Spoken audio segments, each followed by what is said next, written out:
NIA की तरफ से एक चार्जशीट पेश की गई है जिसमें जम्मू कश्मीर के अंदर कुछ लोगों पर बदअमनी फैलाने का इल्जाम है या फिर नौजवानों को रिक्रूट करके उन्हें मिलिटेंट तंजीमों के साथ जोड़ने या फिर उन तक हथियार पहुंचाने का भी जिम्मा इस तरह के कुछ लोगों ने लिया था। और गुज़श्ता रोज जो चार्जशीट फाइल की गई, जो दहशतगर्दाना सरगर्मियों में मुलव्विस अफराद थे उनके खिलाफ कार्रवाई का आगाज जो पहले से हो चुका था। इसी में नेशनल इन्वेस्टिगेशन एजेंसी की तरफ से कहा गया कि ये मिलिटेंसी की साजिश केस है। 2 मुल्जिमान के खिलाफ, जिनमें एक पाकिस्तानी शहरी भी है, चार्जशीट दाखिल की गई है। और ये चार्जशीट एक तो तशद्दुद भड़काने, इसके अलावा दहशतगर्दी की कार्रवाइयों के जरिए जम्मू कश्मीर के अंदर अमन और फिरका वाराना हमआहंगी को खराब करने के मंसूबे पर मुश्तमिल है, जिसमें एनआईए की तरफ से क्लियर चीजें कही गई हैं कि पिछले 2, 4, 5 सालों में क्या कुछ होता रहा।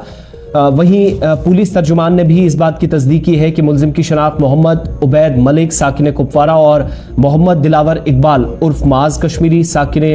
जिसको आज़ाद कश्मीर या पाकिस्तानी मकबूजा कश्मीर कहा जाता रहा, इसके तौर पर हुई है। और दोनों जम्मू कश्मीर में सिक्योरिटी फोर्सेज और नाम नहाद बाहर के लोगों पर हमले करके मिलिटेंसी की इन सरगर्मियों को अंजाम देने की जो मुजरिमाना साजिश थे उसमें मुलव्विस थे। इस बात की तस्दीक इस चार्जशीट के जरिए हुई है। वहीं जैश ए मोहम्मद सरबराह मौलाना मसूद अजहर का करीबी साथी दिलावर, जो कि एनआईए की चार्जशीट से पता चला है कि इसके ताल्लुकात थे और काफ़ी करीबी था उसका, और कलअदम मिलिटेंट तंजीमों और इनसे वाबस्ता अफराद की तरफ से जो मिलिटेंसी रिलेटेड एक्शंस किए जाते थे, कार्रवाइयाँ होती थी या सरगर्मियाँ अंजाम दी जाती थी, इसकी एक बड़ी साजिश थी। उसके एक हिस्से के तौर पर